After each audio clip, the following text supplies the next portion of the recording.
I'm back. And this time it is a solo episode, and I still don't have the intro up. So let me pull it up because Chelsea is not here to be responsible today. What is our intro? Hi, this is Sanika. Welcome to Armbridge Podcast, a podcast where we dismantle the system like the revolutionaries we are, one podcast episode at a time. Kind of. Today is January 8th when I'm filming it. Last week we talked about, I always get stuck at this part. Last week we predicted everything that would happen in 2021. And already one of our predictions has come true because we are the manifestation gods. If you haven't heard already, Trump's Twitter account is permanently suspended. And guess who said that last week? We did. So everything else, just through logic, everything else is going to come true too. So anyways, this week is kind of tied to something I've been talking about over the past couple of weeks. If you paid attention that much, in which case thank you, you may have noticed that I've mentioned multiple times that over quarantine I've become very interested, or I've just started watching a lot of zombie movies, and that kind of evolved. So first it was like plague movies, right? Like Virus, because we're in the middle of one. And then it kind of evolved into more of zombies because it's an extension of like virus slash like plague movies. It always starts with a virus and then the people turn into zombies, and then we know how it goes. I certainly look like one today if you're watching this from YouTube. I haven't been sleeping very well, evidently, which I should probably do, but oh well, we get to deal with my dark circles today. It's gonna be fine. Anyways, I'm just gonna go straight into it. I don't have much to contribute. I'm not like a huge film or movie buff type of person, so I'm not gonna be like, oh yeah, the cinematography in this one specific place, they included this in like some fancy jargon. I'm not like that. I'm just gonna be like rambling about a couple movies and series. So, yeah, I hope you enjoy them if you do check them out. And for the couple of them that I didn't like, if you check them out, suffer with me. If not, I'm glad I could save you a couple hours of your life. That's a thumbs up. Okay. To start with, I feel like I should kind of get the classic out of the way. I haven't gotten to Contagion yet because it's not on Netflix, and we have it in DVD at our house, but like that means I have to get out the DVD player and put it back and set it up, and we haven't done any of that in like years because who uses DVDs anymore? So I actually haven't gotten to Contagion. I know that's like the classic plague pandemic type movie, but oh well. So hopefully I watch that. Maybe I'll give like a mini review in the next podcast episode I record. But I feel like most people have watched it anyways. It's not like my opinion's gonna really like sway someone into watching it. But nevertheless, that's definitely on my list. I just haven't gotten to it yet. Yeah. Okay. I feel like the first one I should get out of the way is Train to Busan. We've mentioned it in the past. It's like solid zombie movie. I mean, it's good. It's thrilling. There's tons of jump scares. It's not like it's gory, but it's not gory to the point that you're gonna like really feel like squeamish and stuff. So I mean, I guess you could kind of watch it, but you'll definitely get like a thrill out of it, which is nice. Let's see what else. Oh yeah, I really like how this movie like focuses a lot on the humanity of it. I know, so I've noticed that like these zombie and like virus type movies generally take two directions. One is either it focuses on the humanity, so like the whole outbreak is going on in the background, and it's kind of a commentary or like a prediction of how people would react to it and how like different types of people would respond to this situation, right? And so that one definitely took that route. While the other one is it's just more for the thrill of it, and it's like gory and jump scares and that kind of stuff. And it focuses more on like the zombie outbreak itself and the whole like, I don't know. It's just I don't personally like that one because it just feels shallow. Also, like if it's just like gore for 2 hours, like what's the point? I get it. It's like those are cool special effects, and it's really cool that you could do that with like makeup and like computers and whatnot. But like, give me some plot, you know? I want to have a story. So I really appreciated that Train to Busan had like a really good plot line. I also think the characters were very well thought out in like how different people would respond to it. To be completely honest, I haven't watched this one in like at least 6 months now because they took it off Netflix, and so now I don't know where to watch it. But based on what I remember really liking it. The ending is so sad. Oh my god. I was like definitely not satisfied with the ending, but it was a good ending nevertheless. Yeah. Yeah, with that movie, I've watched it about 3 times, twice on Netflix, and then the first time's kind of a funny story. So the first time I watched it, I was actually, it was my freshman year of high school, and it was the day before my Spanish final exam. And really, I mean, here's the thing with like languages. You can't really study for them the day before. I mean, sure, you could do like grammar structures if you're not familiar with them, or just like last minute vocab cramming. But really, I feel like with like language type exams, you can't do much like the day before. And so I was pretty confident with my Spanish skills. And so I was like, you know, it's chill. Let's just take like a mental break and watch a movie, and you know. And so I really wanted to watch Train to Busan, but I could, obviously it wasn't on Netflix that time, and so I was trying to find a way to bootleg it. And so I searched on YouTube first because, you know, YouTube guaranteed won't give me a virus, and I found a version that was dubbed in Spanish.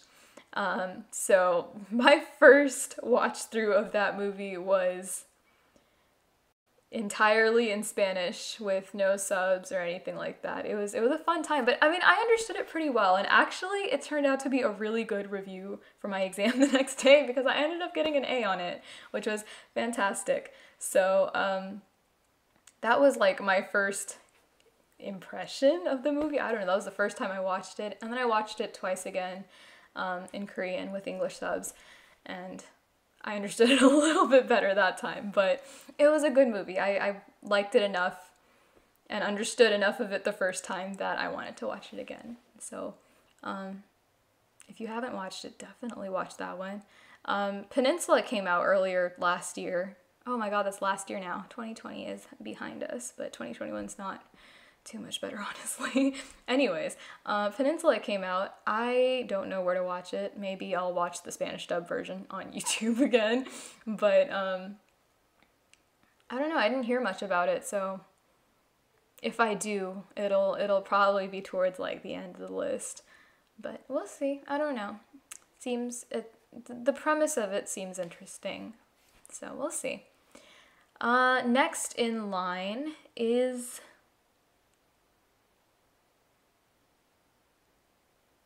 I'm gonna go with Sweet Home. Okay, so I have opinions about Sweet Home, the TV series, not the webtoon. So here's the thing. Yeah, okay, so I was really, really excited when they announced that they're gonna be making a TV series or like a Netflix series for Sweet Home, because that was the first webtoon I ever read, and I liked it so much that was kind of what got me into reading more webtoons in general. So the webtoon is top notch. It is so well thought out. I feel like that's like my new favorite word for like reviewing anything, but no, it's like very like, what's the word I'm thinking of? I don't know if profound is the right word, but it's definitely got a deeper message that's like very thought-provoking, I guess, is what I'm going for. Yeah, like, I don't want to give any spoilers, but okay, that's one thing. The characters and kind of the premise. So it's like zombies or like monsters, but the way the monster or the demon like manifests itself in a person is very interesting. So if you're curious as to what I mean by that, go read the webtoon because it is a top-notch webtoon.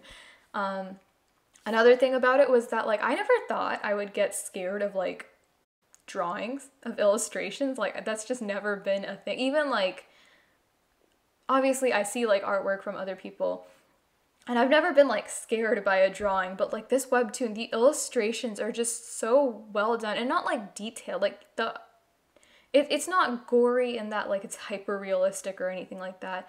It's not even like super gory anyways. It's just the way the author portrays it.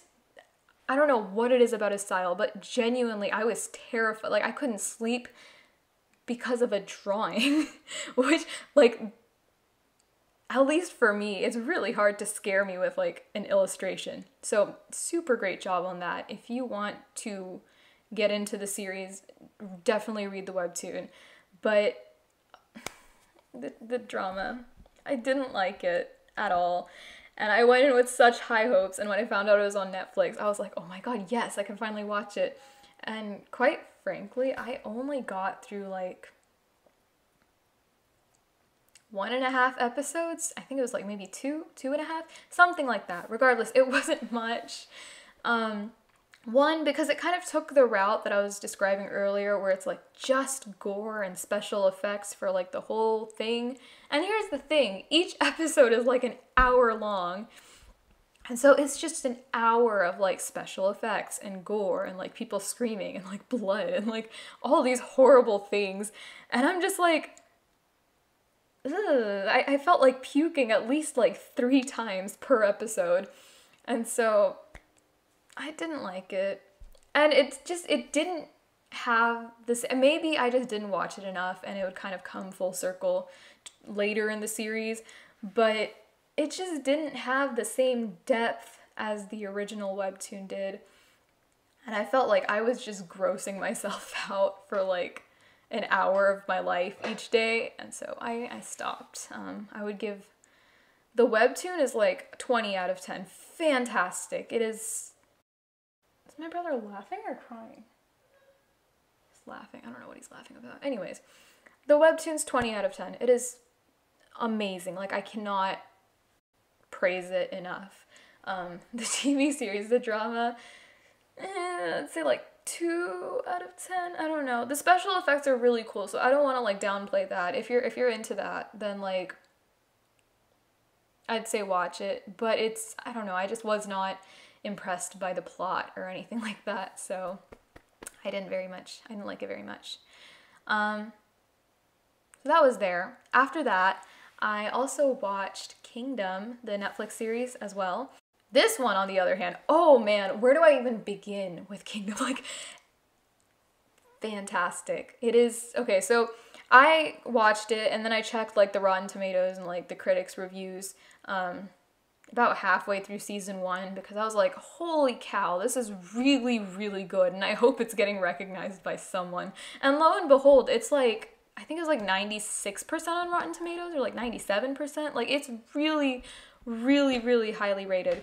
And I totally get why. Like, okay, so the thing about zombie movies is that, or like shows or anything like that, is that generally, and I don't like this very much, there's not much build up to it. It's just like, okay, there's a virus.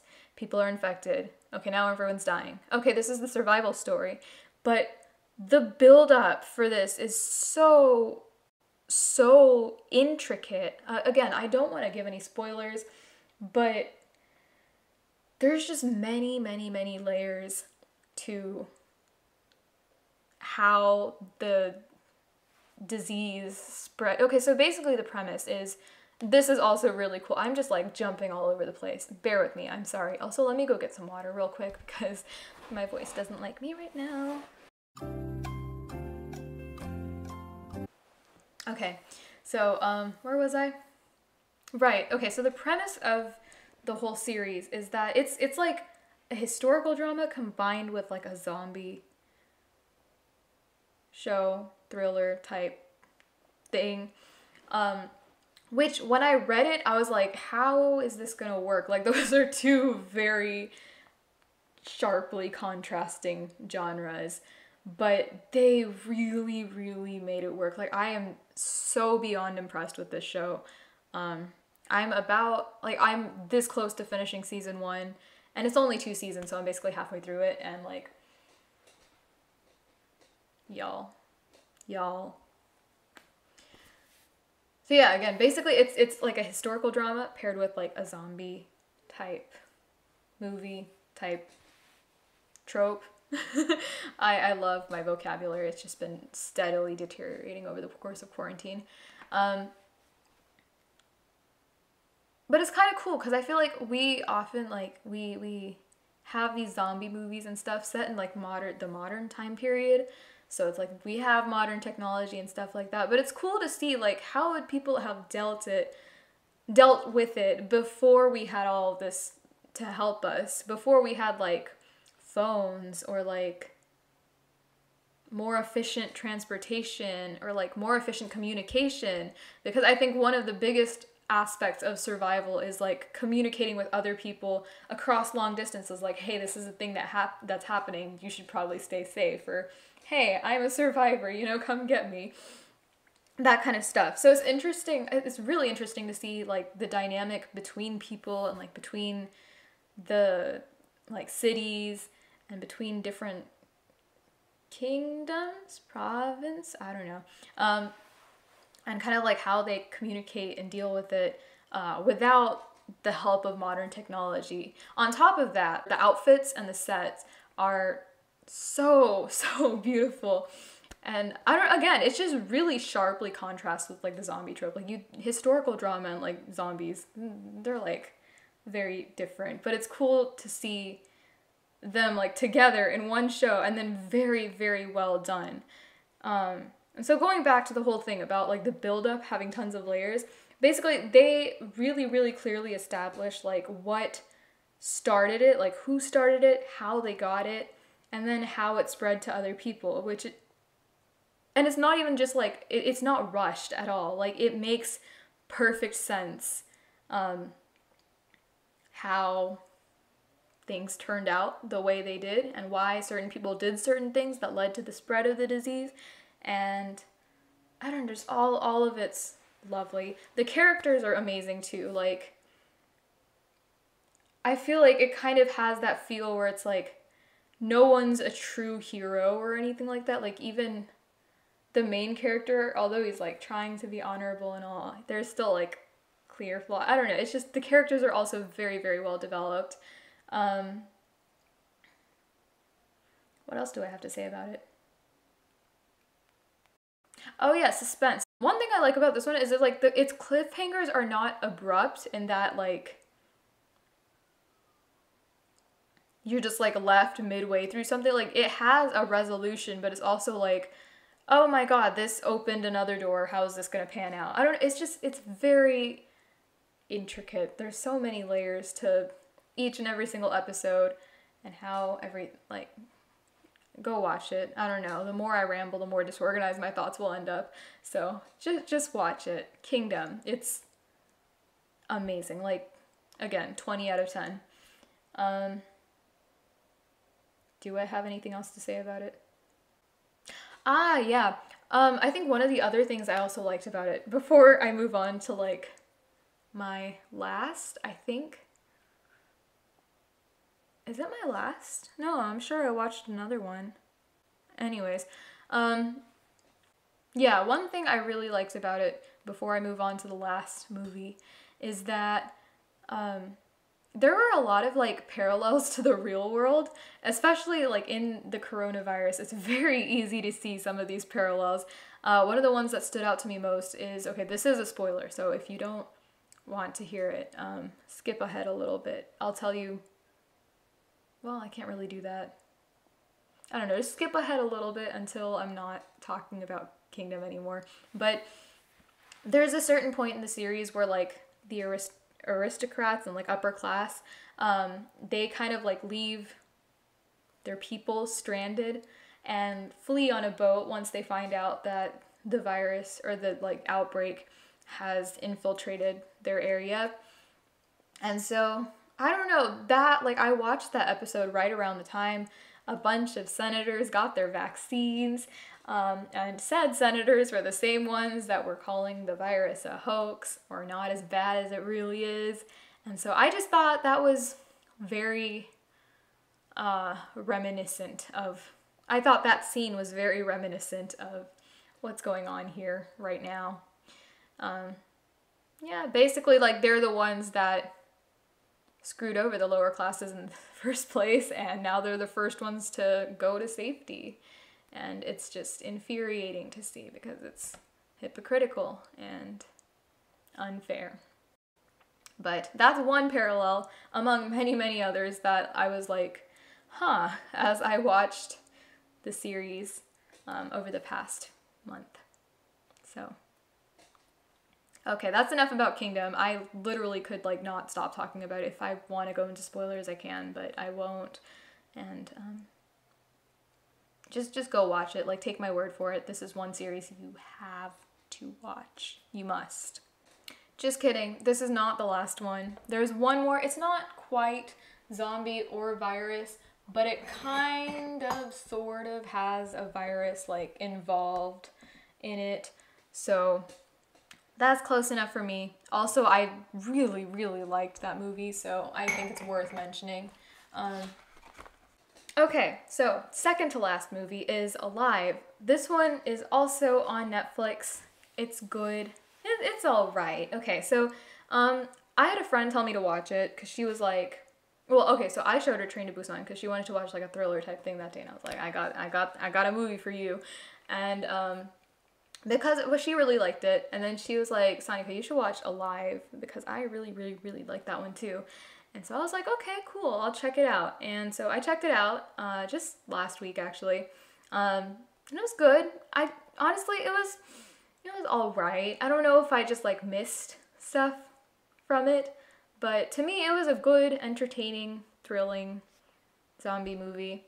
It also took more of the humanity route. So basically, okay, the premise is that,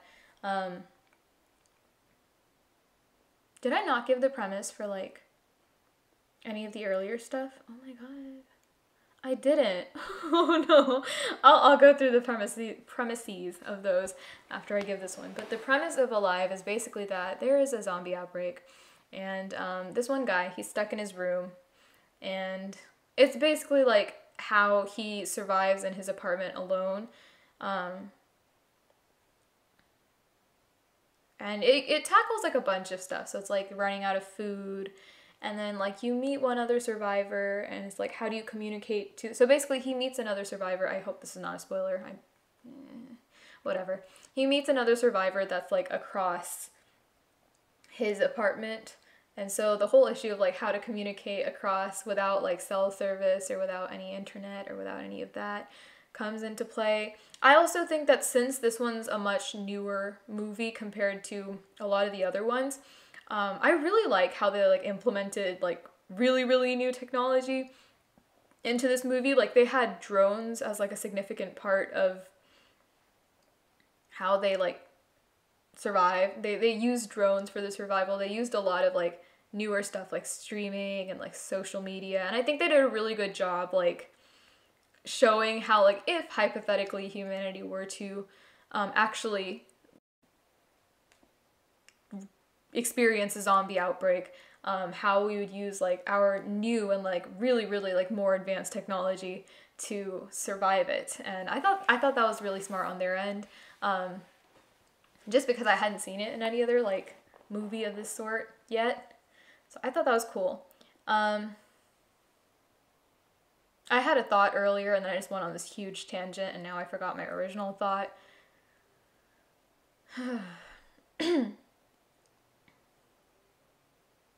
It was good. It was entertaining. It wasn't super deep. Again, there were a lot of like good things that I enjoyed about the movie. As I said, technology, So they tackled a lot of things, kind of like how to implement modern technology, food, who to trust, who not to trust. Of course, the humanity aspect of it, where it's like there's some people that have like, quote unquote, the right intentions, but like the wrong way of going about it. Or just like how people, you know, really kind of lose their clarity of thought in like such distressing situations. It also tackles mental health. They didn't go super deep into that, but it is a theme in there. And yeah, honestly, it was a good movie. I was entertained by it. It was thrilling. The ending was satisfying. I wasn't left like, what? So I'd say watch it. If you want like a good, just like thrilling movie that you don't think too hard about after you watch it, I'd say go for it. It's nice. It's entertaining. I'd say maybe like 9 out of 10 for me.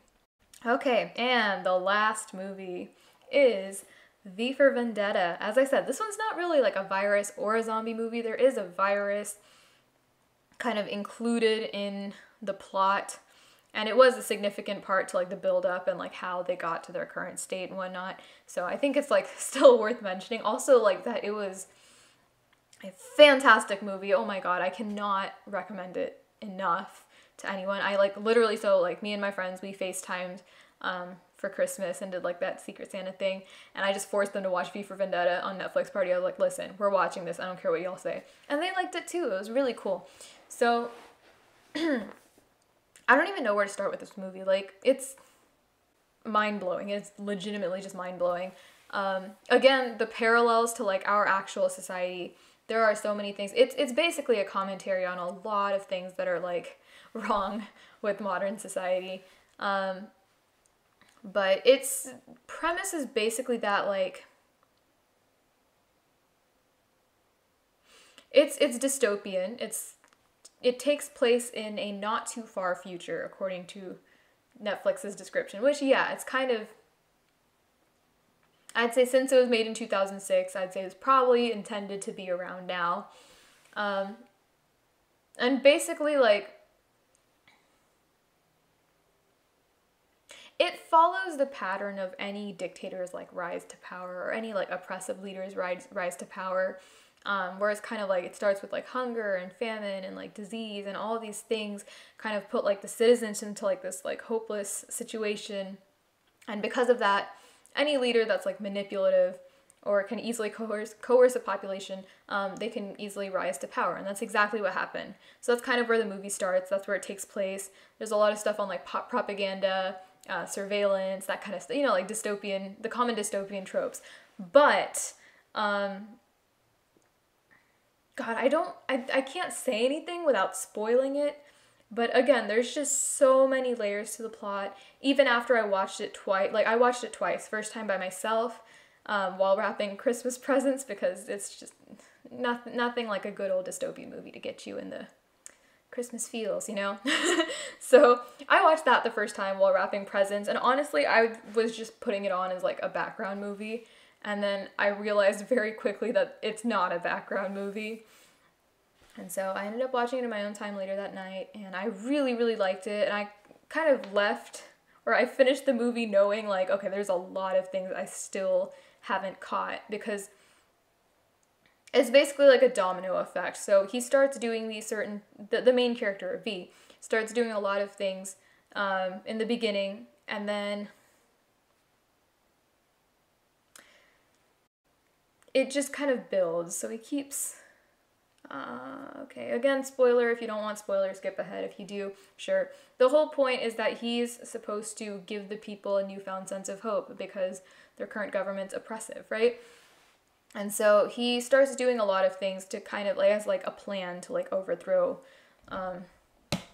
their current government and kind of instill a new mindset or like a new belief system in the people. And this takes place in, I think it was London.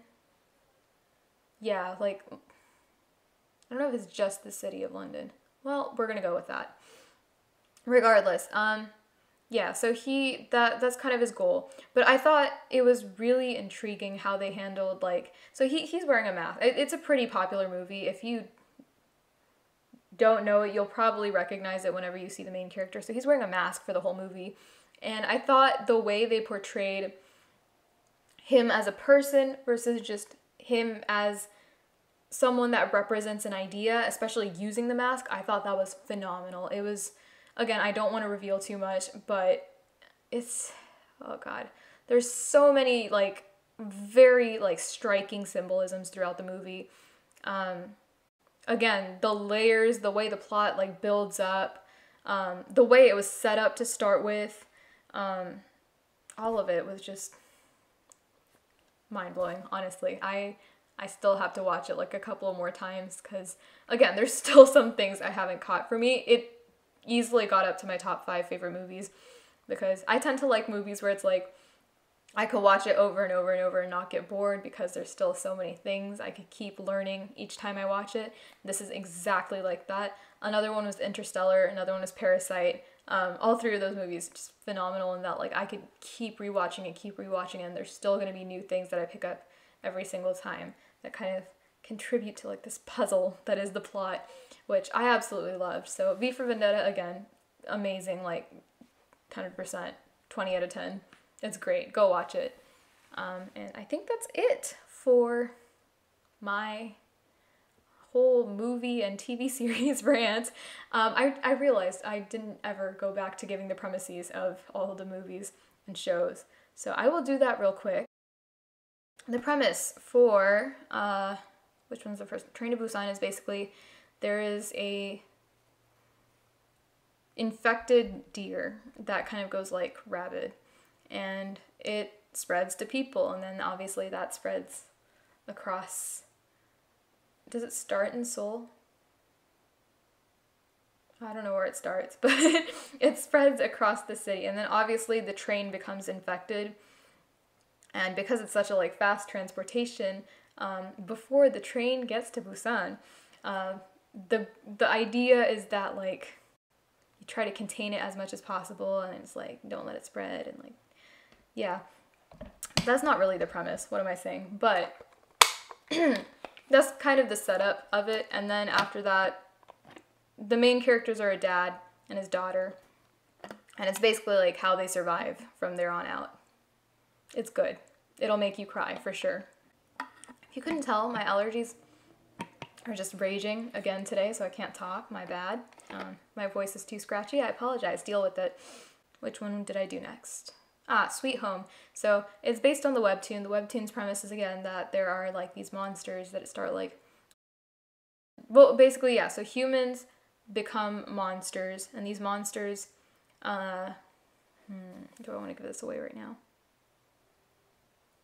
No, I think it's pretty pivotal to the plot. Never mind. Okay. Well, there's a reason that these monsters kind of come about.